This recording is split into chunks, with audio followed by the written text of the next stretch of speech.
Hey guys, before this episode begins, I just want to read out a post and say something. This is from a guy called I Love Games and Tunes, and it's simply called PSA. I think it's important. So, I meant to read this out on last week's show, but this was published, I think, exactly the day I recorded last week's show, so I couldn't get around to it. Here's what it says. So last night, I was at a stream hosted by Golden Fox, which is always a mistake. Blissey was there and made him jump. Oh my god, that's awful. In my America, Golden Fox only jumps when he wants to. It was a fun time. Anyway, one of the viewers asked about the Josh versus Lily legal case. Goldie said he was sick and tired of all the drama. So is everyone in that stream. We all are. They lost a best friend because he did something awful, and then it's been one thing after another for the analysis community. So my PSA is that you please, please, please stop asking about drama to them. They all want to jump, move on their lives, live their lives. Yeah, these sentences aren't phrased very well. If they want to talk about it, they will let you know, but they clearly don't.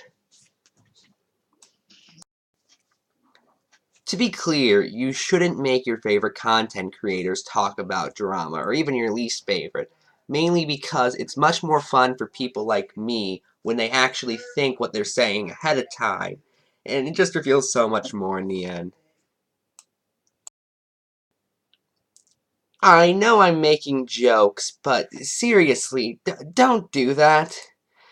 It's just kind of a mean thing to do. If someone wants to stay out of drama, that's their right. Now, I'll still criticize their content if I think it's bad, but they don't have to get involved in all this. I understand why some people don't want to get involved, in fact, typically because a lot of this is really stupid.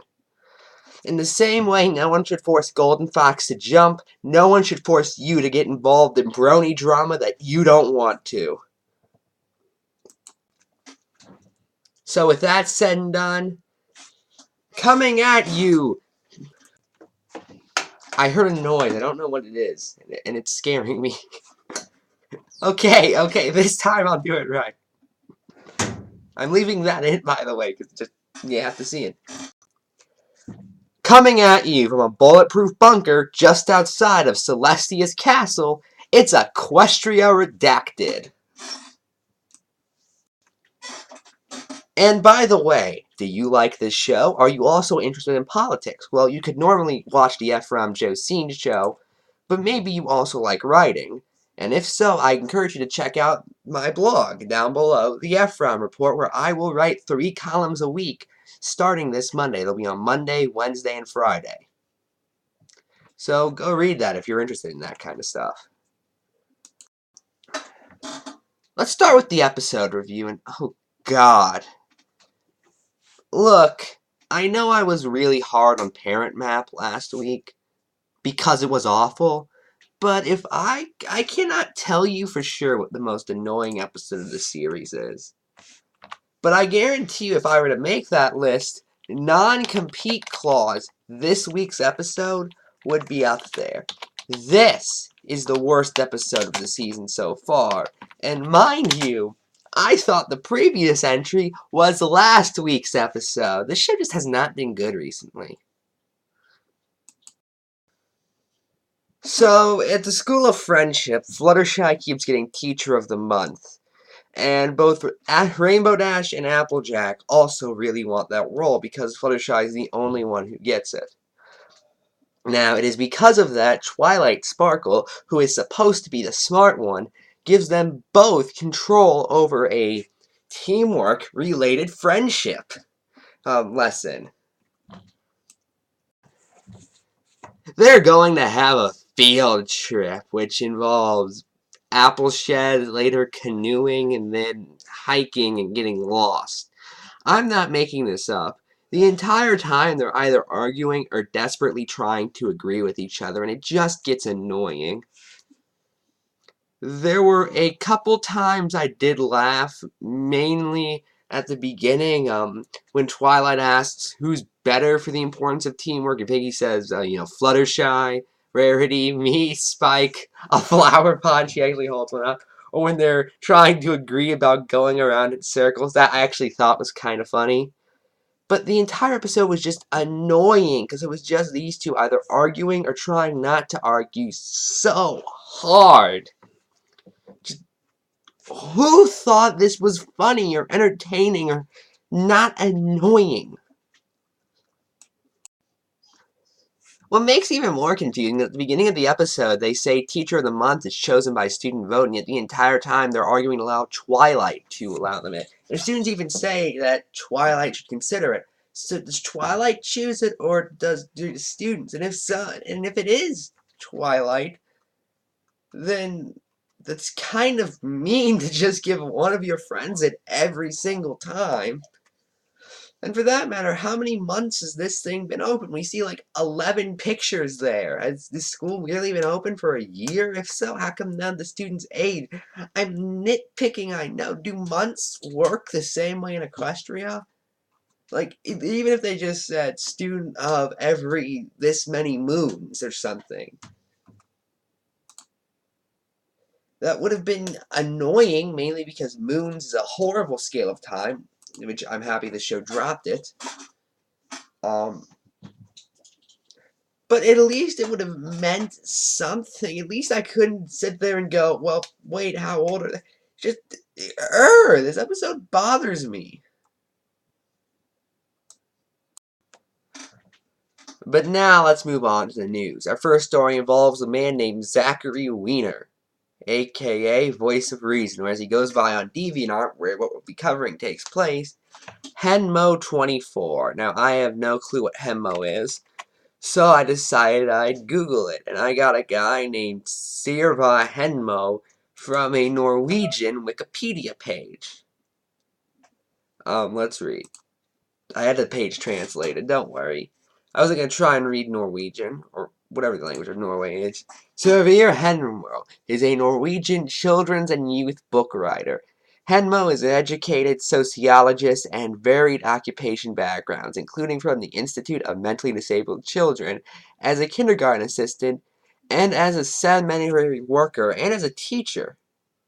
Okay, so that sounds like a cool guy. He was even given Sociologist of the Year 2003. Huh. I guess Voice of Reason just happens to be a very big fan of this man. He also is the admin of two groups, one of which is his own fan page on DeviantArt. Anyway, he wrote an article on the whole Josh Scorcher Lily Pete thing, and he had to write this, by the way, the day after I recorded last week's Equestria Redacted. I guess he thought I'd forget about it. But don't worry, Voice, little did you know, I don't forget things. I read this, by the way, and it's just amazing. It's just, wow. So 68 episodes of Brony D&D have passed, and Toon Critic is officially out of the campaign. He's been written out entirely, and we can continue on with our lives enjoying an amazing story, giant quotation marks. But, he said that was like 5 views, by the way. In case you haven't been paying attention for the past few months or so, here's what you missed so everyone is caught up and properly informed. Toon Critic Y2K was outed as a sexual predator and a sexual deviant. Now notice this. Throughout the entire page, throughout the entire article, or journal is the proper term for DeviantArt, Voice is very reluctant to just say predator. Whenever he does, he usually adds a and those two words or he doesn't say predator and he uses two other words. Those words are deviant and immoral.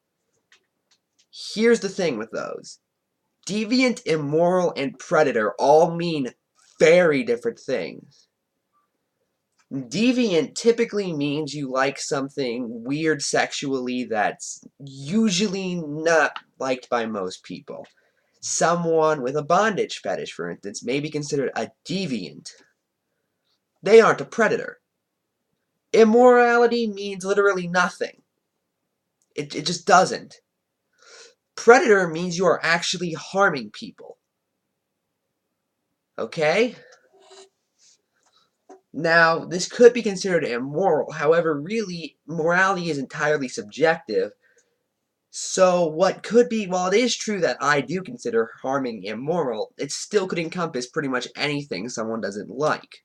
The only proper way to actually identify this is to use the term predator, and only the term predator, and Boyce just refuses to do that.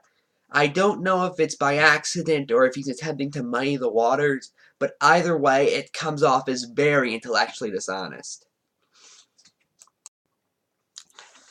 As a result of this, he no longer has a YouTube channel or Twitter handle, my bad. His Twitch is no longer active, his Patreon has been taken down, thanks to people like me, by the way. And people associated with him who knew nothing of his behavior. Okay, I still doubt that, but okay. Were ostracized as pedophile enablers. As a result, those people were unjustly bullied.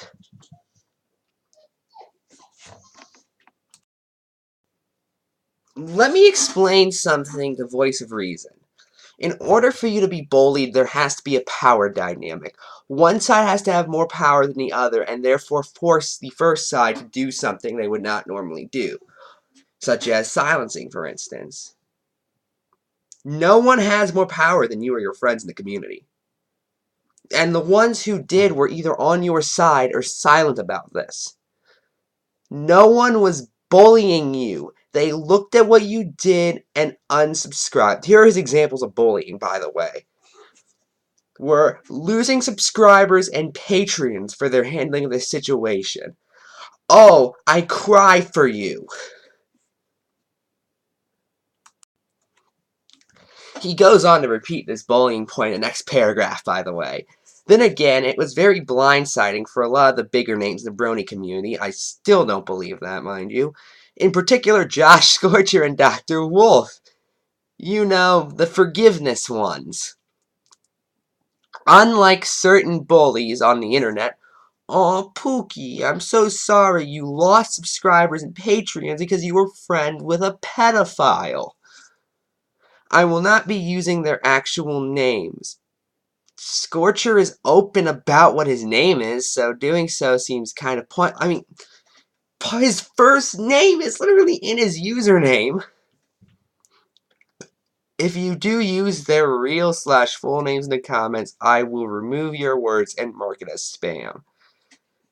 Okay, a weird rule, but I get it. Now, when we found out that Toon committed those acts, it was a struggle for a couple of reasons. One, a person we considered a close friend and a loyal co-worker committed a heinously immoral, predatory, not immoral act. Yes, immoral and not criminal. Pedophilia is a criminal act. According to the FBI, after a follow-up back in February, the ancient Sega sister and I talked to said the incident, given the evidence we had, was morally wrong and just overall douchey, but nothing quite warranting a criminal arrest. Well, I don't know what evidence you gave them then. I'm gonna be honest, I'm not entirely convinced they talked to an FBI agent, but I don't have printing proof against that, so I'll buy it. Number two, there were projects we had planned down the road or still had videos with him in it, and we weren't sure of what to keep up and what to make private/delete. Well, that was pretty much the whole Brony D&D controversy. And mind you, my solution was if you were already making a project, and I normally don't praise Golden Fox, but he had the perfect solution. Just cancel it or start over without him. Like, I can't be the only one who thought of that. 3, we had a large backlog of pre-recorded sessions of D&D where Toon was prominent and even front and center up to the story we told for a good chunk of it. So the question came down to how do we proceed with uploading the sessions? For that matter, should we proceed with uploading the sessions? No, you should re-record them. It's really that simple. You can keep the ones you already had up. I'm not against that. I don't think you should start over from nothing. That'd be really pointless. But instead, just re-record the sessions and go with it. But okay. Ultimately, thanks to myself and Sega Sister, we reached a middle ground conclusion for the D&D group so most parties would be satisfied. Taking inspiration from Team 4 Star at the table, We created videos recaps for those who wish to skip the longer videos so as not to hear Toon Critic's voice and keep informed of what's been going on up until episode 66. However, there were those who were willing to separate character from a person and didn't mind watching the sessions in full, getting to experience the small details and acting chops of the players. As long as we put disclaimers on the videos beforehand. I think that'd be a run-on sentence because he used like 4 or 5 commas there, but again, that's nitpicking. In fact, this is the exact same approach Mars Girl currently had. I don't care. I don't care. I don't care about Mars Girl. You can't just say, oh, well, Mars Girl. I don't even know. I think that's someone on that guy with the glasses back in the day, or Channel Awesome now. I don't even think she's still with Channel Awesome because no one is. But okay. I don't care. Yes, she did it. That doesn't make it okay for you to do it. That's not logic. Even though this is regarding a past video, she is leaving the movie up for now, but putting a disclaimer in blah, blah, blah, blah. So the D&D group started to expedite the process and, metaphorically, rip off the bandage, posting all the sessions at a faster pace, just to get it over with. He then goes on to use charity as a shield, which, on a side note, it's people like you that cause the term charity spite to exist. And because of that, I die a little inside. And this is where he starts attacking Lily Pete, and it's just amazing. However, as expected, not everyone was satisfied, the most prominent of the bunch being the loud, obnoxious minority of Lily Orchard and her uneducated sheeple in the Orchard Park.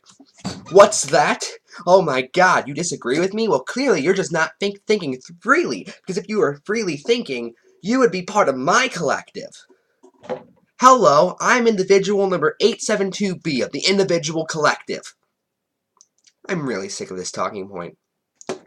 The main reason? Giving a known sexual deviant predator! Not deviant, predator! A platform. Wait, what? At this point, he just starts strawmanning his opponents. Let me show you what I mean. Okay, what I think they were trying to say is, by still posting the large sessions, Doc and Josh were normalizing the acts of a sexual predator. He said it! Oh my god, he said it! Oh my god, man, it's amazing. There are several things wrong with this argument. One, saying that uploading Brony D&D normalizes the acts of a sexual predator is the same as saying that keeping House of Cards and The Loud House on air is normalizing the acts of Kevin Spacey or Chris Savano, respectively, along with the long list of other sexual predators in the entertainment industry. Here's the problem. No one was angry you were just keeping Brony D&D up. We were angry you were uploading new sessions that had Tune in them. You're comparing taking down content that was already been out there for a long time in the case of House of Cards or Loud House, years in some cases, to just not putting more on. And by the way, I believe this is the case with House of Cards. I don't know if this is the case with Loud House or not. But didn't Netflix fire Kevin Spacey and is not making any new episodes of House of Cards with him? Just saying. If you're going to demand the video be taken down, go ahead and demand at your local radio station stop playing anything that Phil Spector produced, because by that logic, his actions are being normalized every time we sing along to Let It Be. And Phil Spencer killed someone. I have no clue what that song is. Okay, in case you're wondering, because I didn't actually know this until I looked it up, because I'm one of those type of people, Phil Spector is a producer, and Let It Be is an album by the Beatles that he helped produce.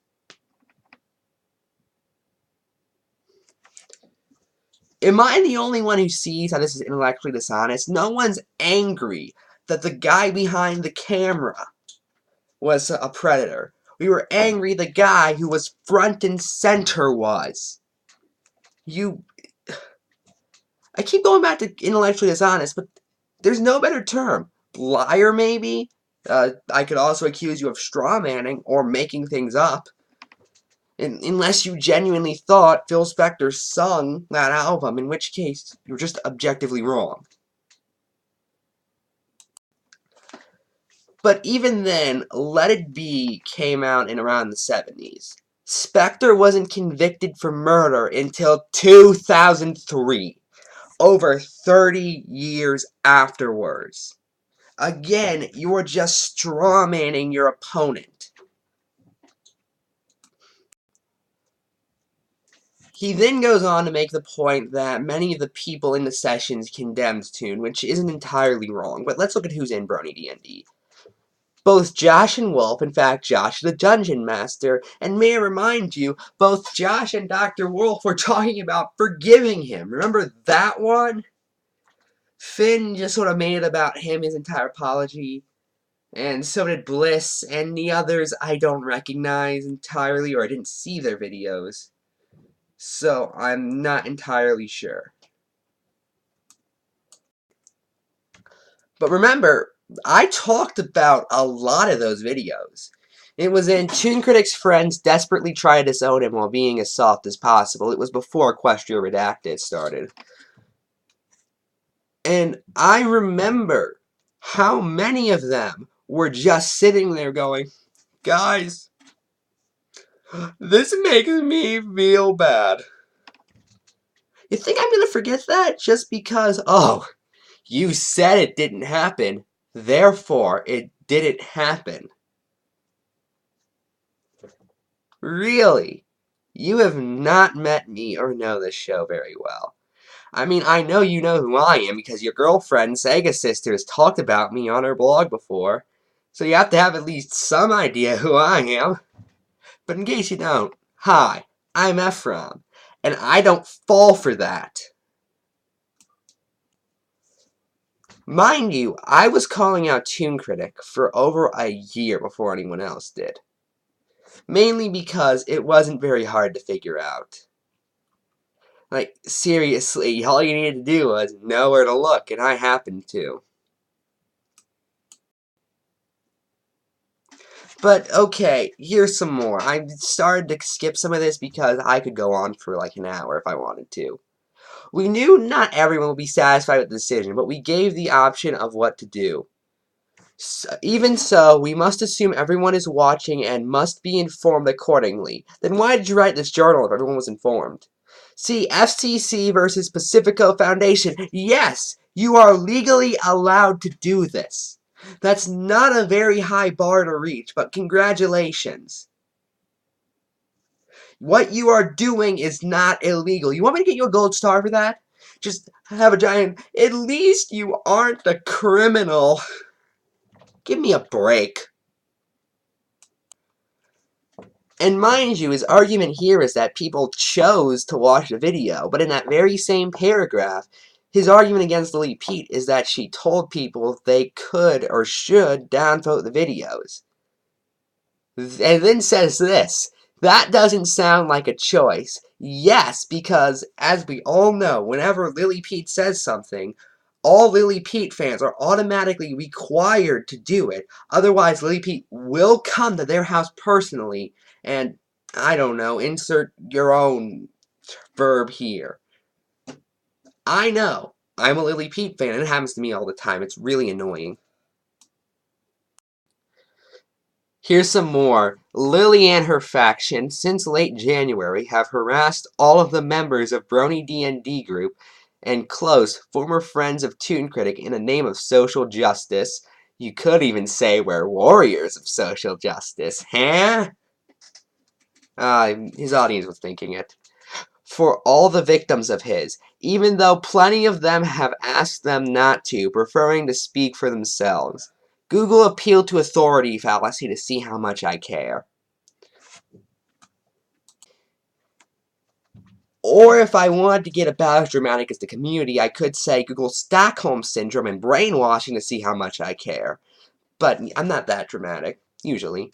And by the way, if you actually do Google all three of those things, then I recommend Googling how to make a nice fish meal, because you earned it. You know? Also, he mentions Mimi Cage as someone who was against Lily. However, I thought she wanted to stay neutral in all of this and not be against anyone. Reminder to everyone, not voting is not a vote. I can't believe I have to say that. We get some more stuff, although here's one where he directly claims Lily's a bully. Lily Orchard is a bully who loves the sound of her own voice. Well, again, she has less power than all of you people, especially combined, so no. The only viewpoint she thinks is right is hers. Well, why would she have a viewpoint she thinks is wrong? And when someone tries to debunk a point, it gets sent to the trash bin, or an entire video is made to debunk one person's comment on how wrong they are. Okay, this is where I became convinced Voice was doing it on purpose. What he's talking about is you're wrong and that's okay. What he seems to ignore, though, is that comment was one he read out in a video, his top 10 best videos, and even called one of his videos, quote, his response to Lily Pete 3 years early. You kind of forgot to mention that. And whenever she is proven wrong, she runs to her echo chamber trademark to make herself feel good. In fact, there's one quote of Lily's that sums up how she approached a D&D situation. That's a relatively sensible way of thinking, and I'd honestly appreciate it if people stop pretending that I'm some kind of saint because I did the bare fucking minimum. What Voice seems to ignore is that he was one of the people who wasn't doing the bare minimum, but again, it's long established, intellectual honesty doesn't really go to Voice very well. He then goes on to talk about how he did above and beyond when, in all honesty, he had more access to Toon. He had more responsibilities, kind of by default. But, we'll ignore that. And we confronted Toon on his immoral, predatory actions while you complained on the internet like every other person who has access to Wi-Fi. What was she supposed to do? Go contact Toon on Skype? Well, if Toon didn't want to talk to her, that would be genuine harassment, which you would be against, right? So essentially, you're putting Lily Pete in this giant lose-lose, where if she confronted Toon, oh, she was harassing him. If she didn't, oh, well, we did, so we're virtuous.